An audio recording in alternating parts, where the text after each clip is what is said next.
What's up, fight fans? Big E here with Combat Sports Today and the GRP. And today I have the pleasure of speaking with the president of Brave CF. He at one time competed in the sport himself, but these days he leads a promotion to success worldwide. I'm joined by Mohammed Shahid. How you doing today, sir? Doing fantastic. Thank you for having me. It's a pleasure to be here. No, we appreciate you coming in and taking the time to speak with us here at Combat Sports Today. And we appreciate all the great fights and the events that you give us as well. You've been around since 2016, and for the past 9 years, you've pretty much pushed out some good talent out of your organization, and a lot of great fighters of note. You know, Ilia, Topuria, Khamzat, Chimaev, just to speak about a few. And you know, we're excited about the promotion and the fact that you have so many great fighters and you put on so many great events, and you guys are leading up to your big 100 event coming up here soon, correct? Absolutely. Yeah, we're looking forward to it. We're excited for the 100th event. And most importantly, it's a milestone that we can showcase everything that you said about the fights that we've put on, the great athletes that's come out from Brave Combat Federation, and especially the vision of what we're going to plan to do for the mixed martial industry in the future. And you've definitely done a lot for mixed martial arts, especially internationally. And with everything you have going there, it seems like you broadcast to many different countries. I think I read something about upwards of 160 different countries. And you have plenty of different fighters coming from all different nations. And you've gotten a lot of eyes on your organization. And with so many fighters that are recognizable all around the world, what kind of obstacles do you see in expanding further from this point on and making sure that you continue with the upward success that you've had in the past few years?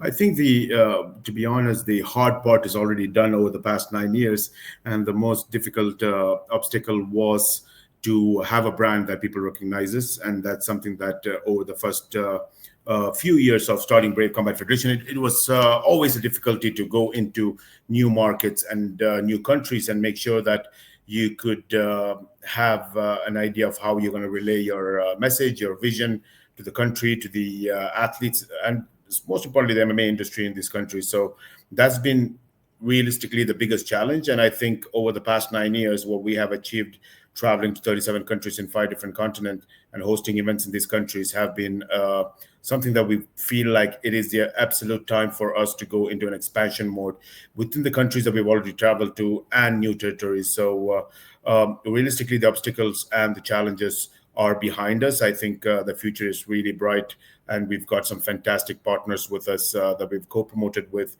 gyms, managers, media platforms like yourselves, and a lot of other people that's combined together within the industry that we have a fantastic relationship with. And of course, in terms of development of MMA as well, our partnership with the International Mixed Martial Arts Federation has been crucial for us to reach where we are. And I think the only way to take the sport of mixed martial art to the next level from what has already done over the past 25, 30 years is to make sure that you have a group of right partners on board combined together for this unified vision of taking mixed martial art into the sports business. And I think we've got the right partners on board. Yeah, and it seems like having the correct partners and partnerships with people is the way to go as far as making sure that you can fulfill everything that you need. So having those, you know, having a team of some sort, whether it be just in a partnership or just having your in-house team there, being, you know, to be successful, you got to have a great team around you and great partnerships with people in order to make sure that you can expand in different areas and locations. But with the, you know, with the expansion and stuff like that, I know you guys are based out of Bahrain. What would be the best example of like the most popular areas, maybe to list a couple areas that are like your most popular that you seem to thrive in?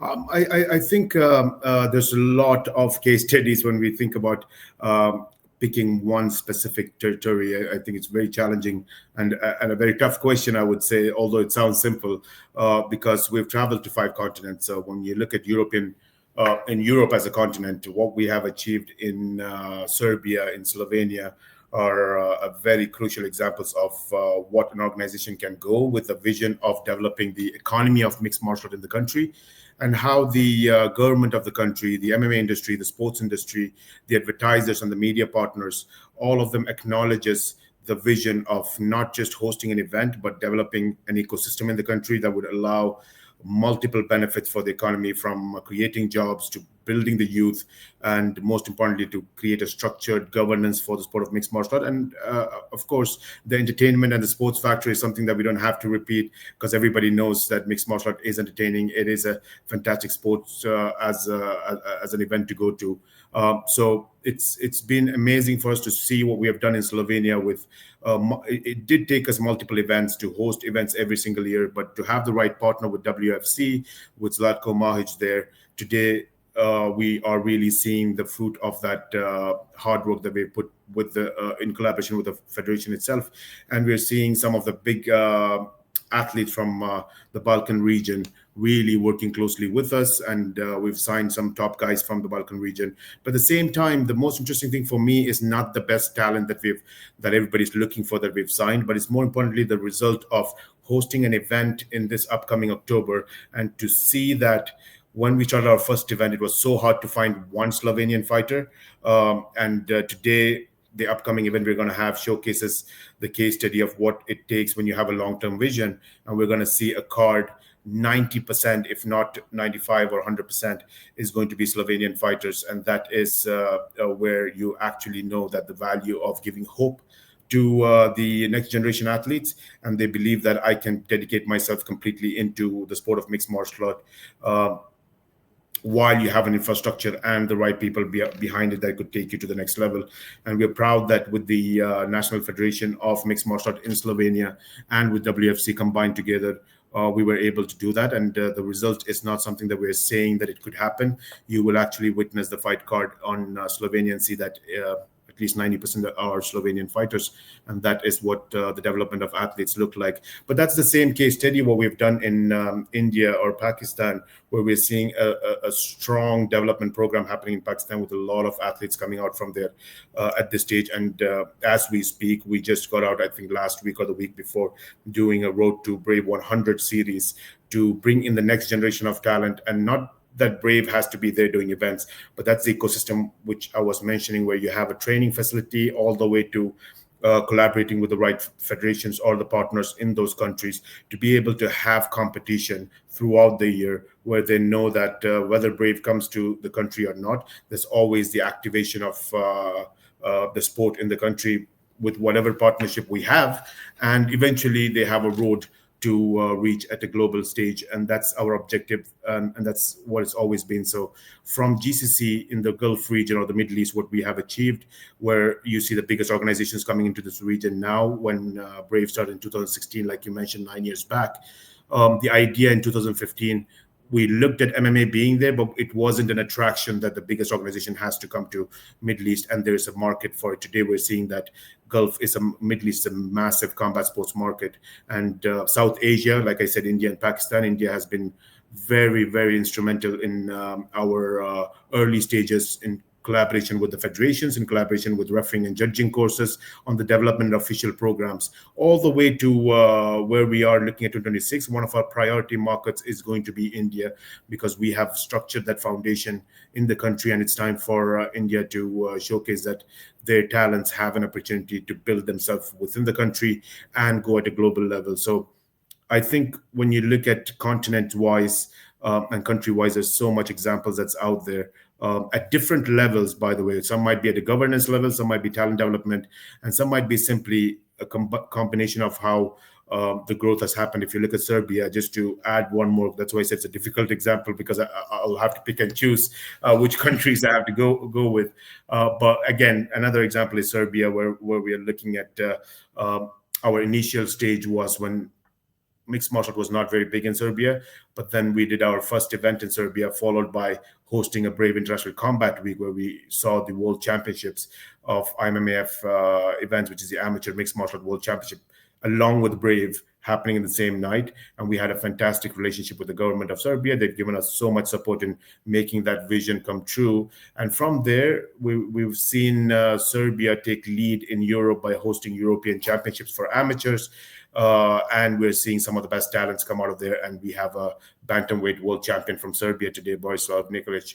So these kind of strategies of what we're looking at a long-term vision for countries is something that we don't see a lot of people focusing on, because they want it now and they want to look at the big results now, and that's what they have promised their investors. And we are in a better position to make sure that we can put that long-term vision, thanks to the leadership of His Highness Sheikh Khalid bin Hamad Al Khalifa, who's the founder of Brave, and what he has always given a clarity on our strategy is to make sure that we develop the sport of mixed martial art, not just a brand of Brave. Brave is going to be that support system for taking mixed martial industry to the next level. Yeah, and it seems like people focus so much on the stars of today and what they're doing and how far they've achieved what they've done, but the big thing to remember for all the fans out there is that the up and coming fighters are what you're going to see in the future. All the fighters that are big nowadays are going to come to an end point where they need to move on from fighting. So it's important to develop these fighters from all different locations throughout the world. I mean, martial arts is a sport of the world that's been around for so long. So for us to be able to have this sport come up in the way that it has, and organizations like you guys that are, bringing up fighters through all different channels and from all different regions, and being able to get them to the point where other younger fighters find hope in the fact that they can make it to an organization like yours, and then move on throughout their career and continue to just be successful, is important for all the regions, and making it a priority to be popular in all those regions because they see that hope there. So I appreciate all that, and I like the fact that you guys focus a lot on bringing up fighters through different channels, and yeah, it's just a good thing to see for sure for the sport. Thank you. Yeah. So with, is there the state of MMA right now is a little bit tricky, because with all the different organizations out there, we have a lot of fighters that are being released, a lot of fighters that are, unhappy with where they are, letting their contracts go and looking for other places to go. Do you guys look for some of these bigger names to sign to the organization at any point in time specifically, or do you guys just kind of wait and see if it's a match that's to be done, then maybe just let it happen? How do you guys approach that type of situation? So basically, when it comes to signing fighters and scouting fighters, I think we are in a very good position. We like to be consistent with how we deal with fighters and how we sign fighters. I think there's no question about the 9 years and the history of Brave. And as you mentioned, the amount of talents that's come out of our organization. And today, not just the talents that's come out of our organization and what they are today in the global MMA world, and where they are and what they've achieved, showcases that we might know something, or we might be doing something right. So that's very clear for us that we need to keep that consistent. And one of the easiest ways for us to do that is to look at the next generation talent. I mean, we are not in a hurry to look at guys who have been big names in MMA and sign them for selling tickets or just to get the relevance within a new market. I mean, that's never been the direction. We like to be consistent with the way we look at athletes and the new talents. And that's always been thanks to the international governing body of MMA. We are keeping a close eye on the amateur talents, and we're seeing the new generation that has 25 fights that is moving into the pro side. And I think if you really have the right platform of an organization behind the fighter to be a partner with the fighter rather than considering fighters as you're working for your organization, I think that's the difference how we look at it. We always feel like we are a 50-50 partner with fighters, and that's something that we've never taken our eyes off, and we look at them as what we have to deliver in this partnership is to make sure that they are international superstars by giving them global opportunity to compete around the world, not just in the country that they're relevant to, but compete in the rest of the world to showcase your talent to new fans, new audience who are MMA fans.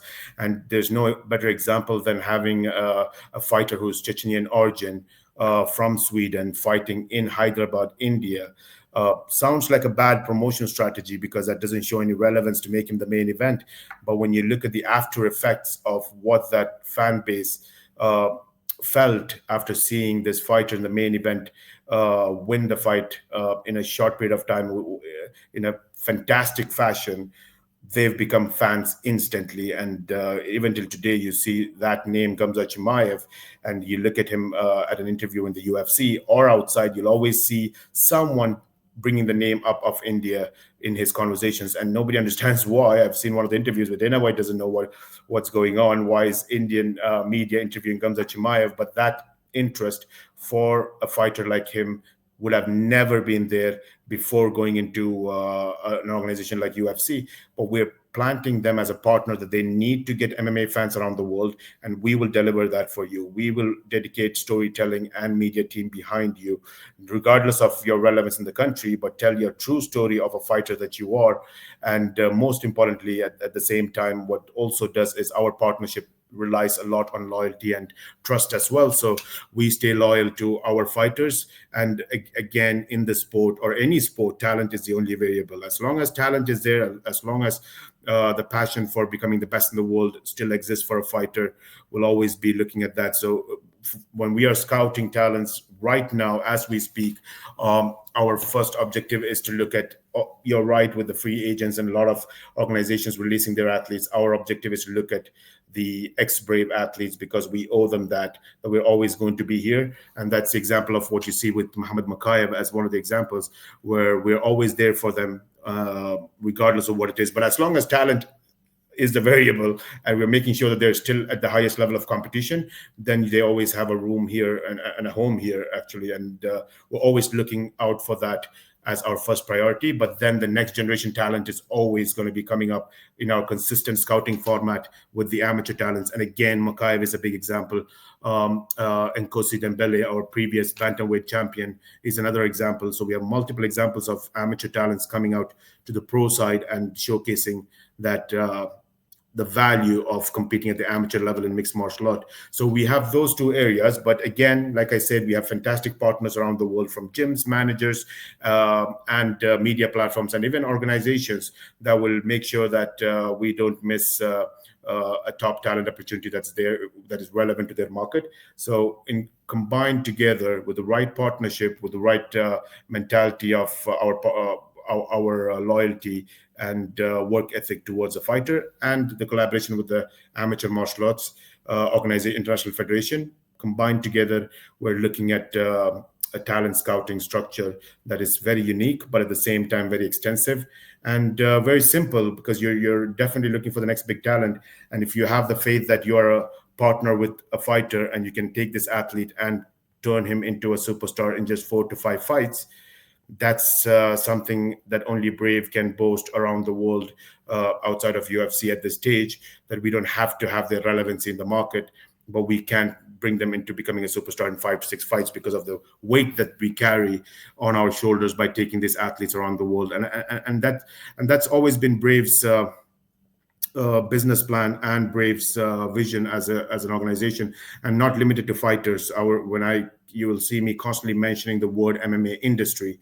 And if we look at, and it's great to see media like yourselves always care about fighters and talk about fighters and see how can they improve their lives in the MMA industry. But that's the same scenario with the MMA media platforms. How many MMA media platforms do you know outside of the early days UFC time-born MMA media platforms that are doing fantastic financially and business-wise around the world, not just in USA? But that's the same thing with agents. How many MMA agencies do you know that are not a single man, 2-man, or they are massive companies with the right resources that other agencies in sports have? And that's the same thing with MMA gyms. If you're not part of a bigger gym, how many gyms do you know that are actually financially sustainable around the world? And you look at the industry from every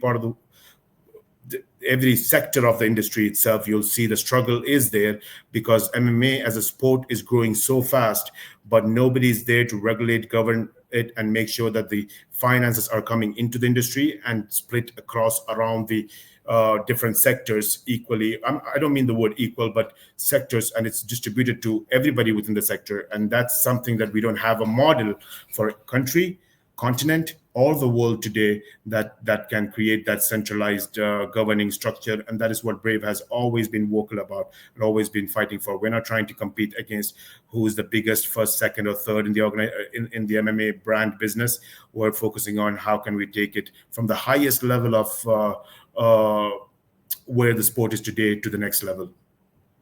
And going back to the loyalty, I mean, I feel like that's admirable on your part, considering there is so many big organizations out there that as soon as they find a situation that they're unhappy with, or the outcomes of things don't go the way that they planned, they tend to go ahead and move on as quickly as you would think, or maybe you wouldn't think that they would go on, but they do. A lot of times, there's organizations that are out there kind of, you know, certain organizations that are out there kind of stalling their fighters and keeping them away from fighting because they can't seem to make the plan work correctly, or they're having financial situations, or there's other stuff like that keeps these organizations from getting their fighters to fight. I mean, that's the main goal here, is to get their fighters to fight. And I feel like sometimes the business aspect gets in the way, and I understand that that's a big portion of the game. But our main goal here is to see the fights, to get the fights, and the fighters are there to fight. So it's nice to hear that someone's out there trying to put this together in the proper way to make sure that that outcome is achieved. So you guys are doing a great job of that, and we like to see it. So. And going back to speaking on the UFC, it seems like they seem to be focusing a lot on international type fights and fandom and viewership, just moving a bit away from the US, the way that they were just kind of coming up as, which makes sense because that's where they're based. But does that pose any kind of obstacles in your way, as far as, or do you see that more as a boost for the world to see more of the UFC outside of the US and to become bigger that way? And does that just seem like a boost for you guys more than anything? Absolutely a boost, and that's the mentality of how I wish organizations look at the sport. And we sometimes forget, we're maybe 30, 35 years old in the sport, and we sometimes forget where we came from as the MMA sports. And a lot of people out there, that's even fighters or people within the media or organizations itself, they all forget where we came from. And where we came from was a group of people who loved mixed martial art. And regardless of what the mainstream media spoke about it, mainstream media from broadcasting side to the mainstream sports commentators or pundits, none of them were involved in mixed martial art. And mixed martial art was created by a group of people who believed in the sport and always had that singular vision to find out who's the best fighter in the planet is. And from there, that group of crazy people coming together and creating an industry to where it is today. And that's an evident fact where you look at the names of some of the top media platforms today in mixed martial art, you'll realize that it was not created by some banker who was structuring to create a media company, So that's very evident. But it was a group of people who loved the sport that created what it is today as a global sports media giant. So I think as the sports grow, in whichever way possible, it is only going to be beneficial for everybody within the industry, for media, for us, for agents, for fighters, for federations, for everybody within the industry. Doesn't matter if it's UFC, if it's Brave, if it's PFL, whoever grows the sport, it's always only good. Because like I said, MMA is growing faster than any organization that's out there. A lot of people don't speak about it, but MMA is even growing faster than UFC. So that's something that people don't really talk about. And that's evident from the data that you see. Is it enough for UFC to go to this many countries? No, we would love them to be in every other country as well. And every country that they go, they host an event, showcases their value of in terms of what MMA is, in terms of exposure, in terms of people coming into the country, and again, in terms of developing the sport of mixed martial art within the country. So I am always happy about it. And just to go back to what you mentioned before that as well, when we talk about the loyalty with the fighter, it is same with any sector within the industry. I mean, we all wish that if you grow as a media platform and you become a giant, it's only beneficial for me. Why would I restrict myself as an organization president not to have an interview with A, B, or C, and I will only do an interview with D, E, and F? It doesn't matter, because if I could be 0.1% contributing to help something grow, fantastic. I'm part of that, and vice versa. I would love anybody who's going to put that 0.01 percentage to help me grow and the sport grow. We're working together because that is where the sports grows, and that is what we've done over the 9 years. Every country that we go to, we collaborate with the national federation, we collaborate with the co-promoter, we work with the people who have been sweating and spending their time and sacrificing a lot, as we all know that many people have done that over the years because of the love of the sport. And what they have done, we want to go and complement that, not to go there and destroy everything and say that we're the biggest.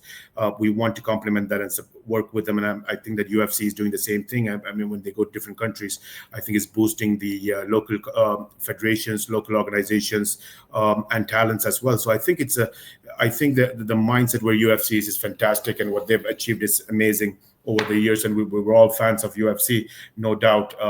Like I said, UFC is the highest level of the sport today. We are in a different world where we are not competing at that level. Our objective is the industry itself, and how can we create a new structure for the mixed martial art industry, so we don't have to go through all the problems that mixed martial art has today, and definitely make it 2x, 3x faster for everybody, from the media, athletes, gyms, agents, federations, everyone to grow in every different country. And that cannot happen around the world with one organization, or no matter what valuation the company has, it doesn't matter. Sports is much more bigger. And when you talk about mixed martial art within the sports industry, it is growing faster than any other sports that's out there. So you can imagine how important it is to do that collaboration with them. And that's the only way. So there's no other way. Whoever says whatever, there's no other way to bring this sport to the next level. And we've been working 8 to 9 years, focusing specifically on that partnership and setting the stones or seeds for the sport to take it to the next level. And that's super important because, especially here in the U.S., it seems like, because this is where I live, and I notice these things. Well, it's about the sport of MMA, and a lot of people don't even understand the fact that it's the sport of MMA. They call it, oh, do you do UFC?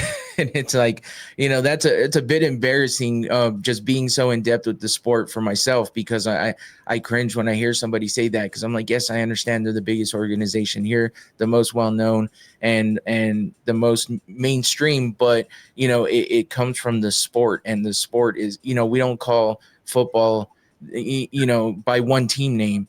We call it the NFL, the National Football League, because it's the sport of football. So that's just something that gets to me. So it's important for organizations like yourself to be striving towards making the sport more well-known worldwide than just your name specifically, because obviously you want your name out there to be one of the best in what you do, because that's what everybody strives for. But it's important to get the MMA as a sport out there, and that's what I think is commendable for you guys to be doing. Absolutely. And if MMA grows, if MMA as a sport, as an industry grows in a country, it benefits everybody that's been working around that industry. It benefits them. So anything that helps the sport to grow, it's fantastic. But we're taking care of the dirty work behind the scenes, where nobody is interested in doing that.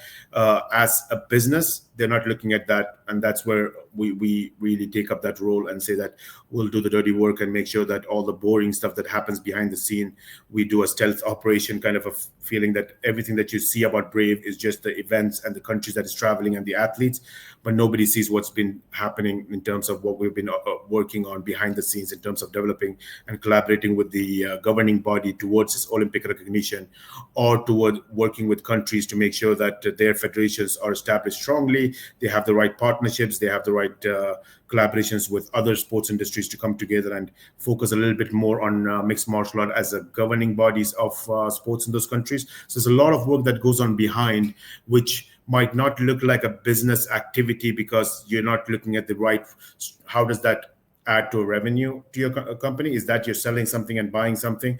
No, it is to make sure that you're developing an industry, and if you don't do that, everybody suffers, and that's simple as that. And if the sports develop in that industry, in that country, then we're all going to eat the fruits of it. It's going to be a bigger pie, and what's the harm in sharing that pie? So I don't understand the idea of competing in territories for the fighters or for the talent. There's abundant amount of talent that's out there, but when you start the competition internally, then you really realize that it's directly about your brand, your stakeholders, your shareholders is the objective of the company, and not MMA overall. Yeah, so moving into the martial arts aspect of this, there a lot of other organizations are introducing different parts of martial arts, not just MMA as a whole, but they've introduced other things. There's organizations doing stuff like Muay Thai and kickboxing, grappling, boxing, straight up boxing. So is there any kind of interest in doing any other sport besides just MMA with your organization? There is, that's a good question, because collaborating with other sports, definitely we would be collaborating with other sports. And I don't mean combat sports. It depends on which sport do we collaborate with. When we go to country like India, where we would love to work with the sports like cricket and kabaddi. When you work in countries like Middle East, football is one of the biggest sports in this region, soccer in US terms, but we do have that collaboration with soccer teams here as well. And so you always need that collaboration with the sports industry. But when we talk about specifically doing joint events together, I think that's one area where, again, we are very consistent, we are very specific, and we are very clear with our vision that our objective as a brand, Brave Combat Federation, is to develop the sport of mixed martial art from an event business to a sports business. And everything we do, every minute of our company goes into developing that vision. So once I do believe in a long term, when we do see that the structure that we've created over the past decade comes to fruition, and people realizes that, okay, this is the next stage of mixed martial art, this is the next level of mixed martial art as an industry, I think that would be something that a lot of combat sports would realize, and they would try to collaborate, replicate, or work within the same ecosystem. And that's something we've seen in the history. When MMA learned the business model, they didn't learn it from 5-6 years of research. They just learned it because they saw their cousin and their brother in boxing and pro wrestling, and they took both those models and they combined them together to create a new model that have the best of both industries. So that's how this sport was built as a business model. And I think that when we take it to the next level, a lot of combat sports organizations that are now looking at replicating what UFC has done in MMA as a combination of what boxing business model and WWE business model has been combined and recreated. I think a lot of organizations are going into that model, but that's too late to go into that model now. But I believe that the next level of business model that we are going to be putting forward as Brave, in collaboration with everything that we've been working with, from the governing bodies to the national federations to the co-promoters and sports partnerships that we are having with sports investors, and all the way to sports media agencies. I think that model will be something that everybody will replicate. And if we are getting into combat sports and doing a collaboration event, then it is very clear that we would be doing that in collaboration with the international governing bodies of those sports.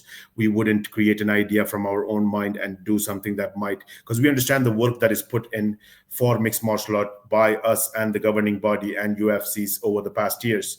So nobody sees the work that UFC puts in behind the scenes as well for the development of the sport. It always looks we always see them from an entertainment perspective, but I think UFC, the international governing body of mixed martial art amateur level called IMMAF, and Brave are three organizations that is really pushing towards the development of the sport in multiple countries.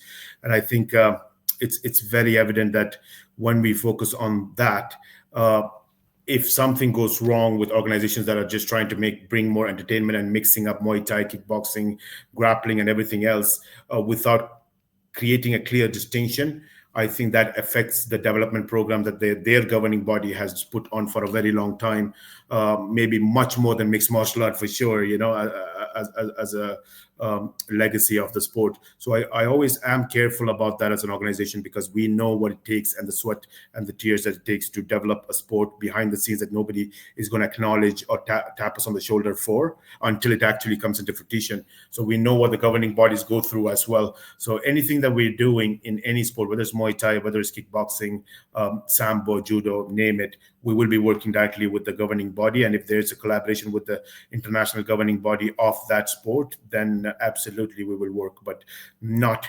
for the brand's namesake or the IP's namesake, or just to bring in some entertainment. That vision is very clear. We have a long-term vision. We have a much more macro level vision than just a company's revenues alone. Revenues and everything is a byproduct of the industry growing, and we focus on the industry's growth, and we actually see the study from a business perspective on being one of the only sustainable business model in mixed martial art organizations around the world outside of UFC.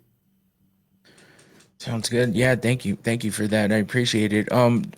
Just from a regular fan's perspective, I'm sure you know that most people are interested in the fact that Muhammad Mokaev is back with Brave. Is there, is there a plan for him to fight coming soon? Is there, any kind of plans to just, keep him around as, for a while, or what are your thoughts on Mokaev at the moment with you guys? So Mohammed Mokaev, I think it's very clear he's one of those projects that I mentioned to you earlier, where he has been a case study of what you can do with athletes when a new model or a new system in mixed martial art is there, where you don't have to really look for opportunities. If you are a talent, then you could go and compete at the national championships of your countries at amateur level, which does not affect your records as well. And historically, over the past 20, 30 years, we've seen athletes coming from jiu-jitsu, from sambo, some freestyle wrestling, all of this, judo, coming into mixed martial art and dominating. And you'll see very less fighters who have just started with mixed martial art as their core sport, really doing something as much as, I'm not saying that they haven't done, but just talking about how many, when you look at the quantity wise, we're seeing that when there was a time of BJJ dominance in mixed martial art, or the freestyle wrestling dominance, and then we're looking at the sambo dominance in mixed martial art. When we're seeing those eras of dominance of athletes from different martial arts coming in, that's because they have 100 fights in their amateur careers behind the scenes before they come into mixed martial art.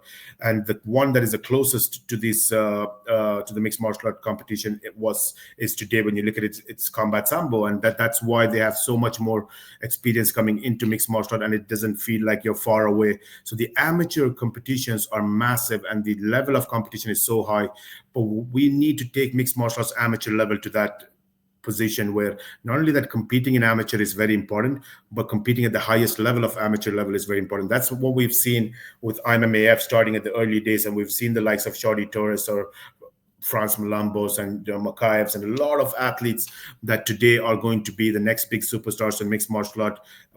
I can look at them and say that these people are going to make some big differences in mixed martial art, whichever organization they're in, whether they're in PFL, UFC, Brave, or anywhere else.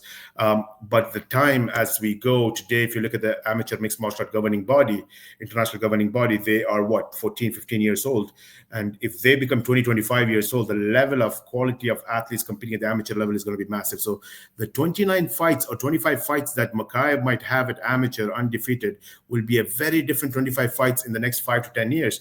And if you get a Mokaev with 25 fights undefeated at the amateur level at 5 years from now, that guy is going to be an animal, right? So it's going to be a next level talent we're talking about. So Mokaev is an example of what that value means to become an amateur athlete, compete internationally, become a multiple-time world champion, European champion, and then move into the professional side where we have the collaboration with IMMAF, and that shows that the transition is so much more smoother, where you don't have to pick up the phone every single day and call organizations begging them for fights. And I don't think talents like him should ever do that, and that's one of the key reasons of why we want to change the system of mixed martial art and why we think the reform of mixed martial art industry is very important.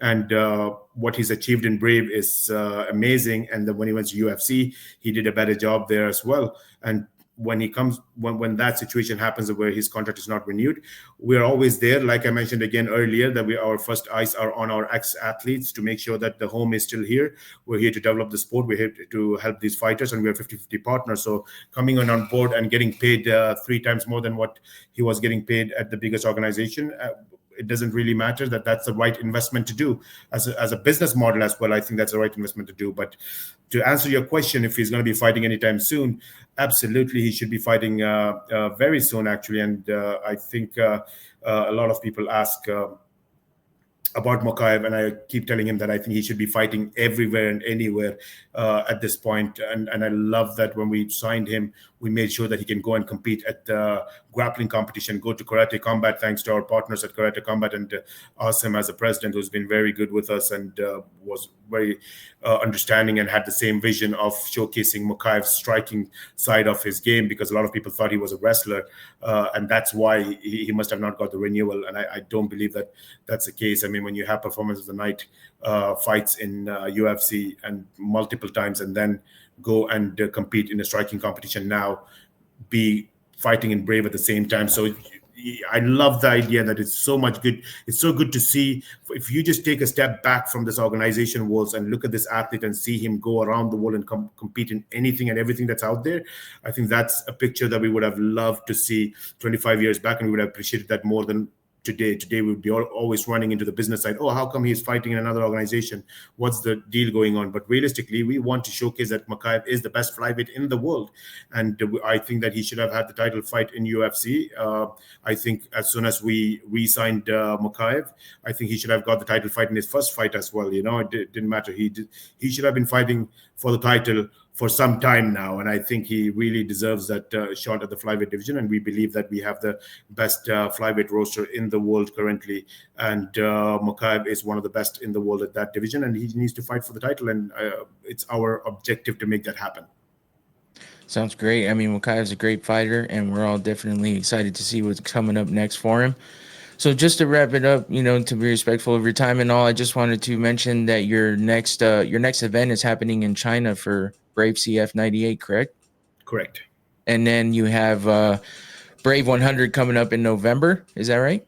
Absolutely. Okay, so you got two pretty big events coming up there. And do you have one other one going on but in between there?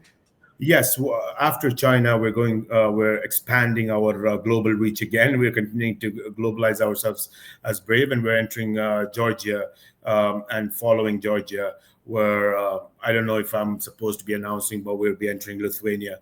Maybe this is the announcement for it. I think my PR team might have some words to give me afterwards, but yes, Georgia and Lithuania, and again, fantastic two countries for us. And again, it goes back to what we have put as seeds, and everything that we do in action plan. You'll see that it is part of everything that we said on a long-term basis, to have fighters like Bidzina and Lasha and Georgian fighters, including Ilia, Topuria, and Ghoram in the early days. We've always saw that Georgian fighters are going to be the next big thing in those eras. And I believe that we are looking at the Dagestani era, where they are dominating the mixed martial sports around the world. And we see that combat sambo background and the wrestling background that they have is magnificent.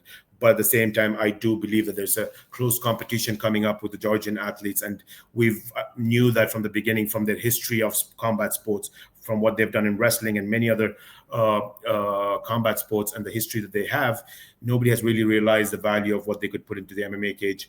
And we're seeing that now with Ilia Topuria, but at the same time, I think that there's so much athletes like Bidzina, for example, in Brave Combat Federation, crazy talent that I think is going to be showcasing to the world what Georgian MMA is really all about. And so for us to go to Georgia after all these athletes that we've signed from Georgia and showcase them internationally, it's fantastic for us to go to Georgia and do an event in Georgia at the same time as the World Championships of the amateur MMA. We always love that. It's a combat week where we have the MMA World Championships with 1,000+ athletes traveling from around the world, and then finish that event off with a mega Brave event with Georgian fighters showcasing their talent to their home fans.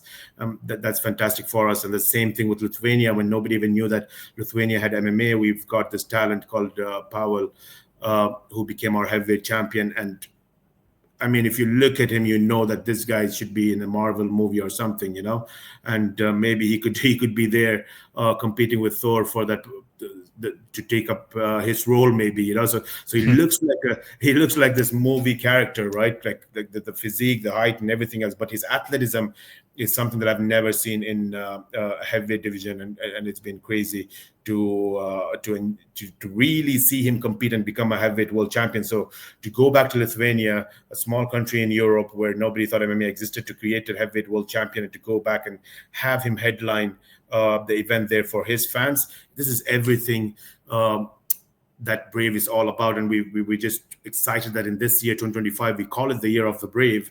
It's only because we want to showcase that all that work behind the scenes, you can actually see them turn into reality with what we've been saying and what's actually happening. So we're never going to just talk about the future. We're actually going to talk about the actions and the case studies and the results that has been happening. And I think that is what a lot of organizations should be doing, and that is the way forward. So yeah, so Georgia, Lithuania, and then Brave 100, which is going to be our big event that will be in Bahrain, and we're excited for that, and looking forward to 2026 as well. Yeah, I'll say this: the promotions for Brave 100 have been fantastic. So I've been, enjoying those as well. All this sounds very exciting, and man, the year of the Brave, that sounds amazing. I like the sounds of that. So, yeah, Mohammed Shahid, I appreciate you for all your time and the effort and the thoughtful answers that you gave us here today. And thanks for coming on and giving us some time and just talking to us about the sport as a whole and your organization. And we're excited to see what's coming up in the future. No, thank you very much for having me, and all the support that we're getting from everybody around the world in the MMA industry. And specific thank you for you to allow this opportunity for us to be there and share our vision as well. And since you are based in USA in 2026, definitely I will let you know this right now that US is going to be our next expansion plan, and we will be entering the US market. And we never want to enter the US market because there's nothing to develop there because of the way how big MMA is in the country. So we wanted to go around the world and travel around the world and make sure that we gather the whole world's MMA fans and industry when we come to US market. So since the year of the Brave is now, 2026 will be when it is the right time to enter the US market, and we're excited for that. Man, you got to stick your flag in the ground over here. It'd be a great thing for us over in the US as well. So we appreciate that, and we're excited to hear that. So that's it for us here today. I appreciate you for all your time and efforts and everything you have going forward. I wish you luck. Thanks again, Mohammed Shahid. Appreciate it. Pleasure. Thank you very much.